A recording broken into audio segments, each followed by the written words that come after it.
To factor out a GCF, what you're looking at in your binomials, or in your binomial or trinomials or whatever you may have, is the greatest common factor of every single term. So when you look in the first one here, you have x squared minus 4x. So your GCF here, both terms have an x.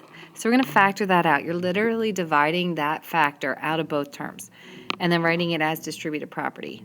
So x squared, take a factor of x out, you're left with just x. Negative 4x, take that factor of x out, you're left with just negative 4. In order to check to see if I'm correct, I can redistribute this x to both terms, and yes, it does go back to the original problem. In this next one, sometimes it's not a variable that you have of a GCF, sometimes it's just the coefficient. So here you have a factor of 3 that you can factor out of both terms. So it becomes 3 times the quantity of 3x. Okay, so 9x divided by 3 gives you 3x. Positive 6 divided by 3 gives you 2. Redistribute, and yes, it does go back to the original.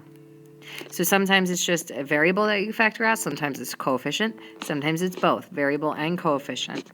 So in this problem, both of these terms, the coefficient, the GCF of the coefficient is 4, but we also have a variable GCF we can pull out as well of just x. So when I look at 12x squared and I divide that 4x out, 12 divided by 4 gives me the 3, and then x squared divided by x is just going to leave me with x.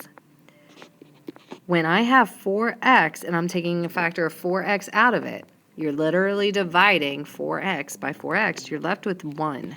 You have to keep that 1 there to represent that 4x. So when I redistribute, I'll have 4x times 3x, which gives me 12x squared.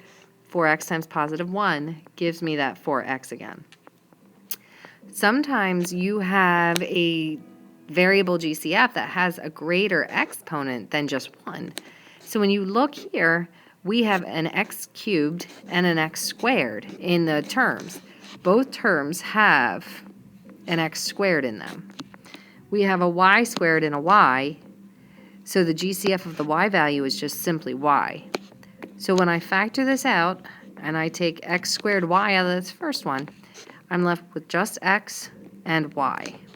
So x cubed, take the x squared out, leaves you with x to the first. Y squared, take the y out, leaves you with just y. Okay, the 6 is just going to come along. So x squared, take the x squared out, and you're left with the 1.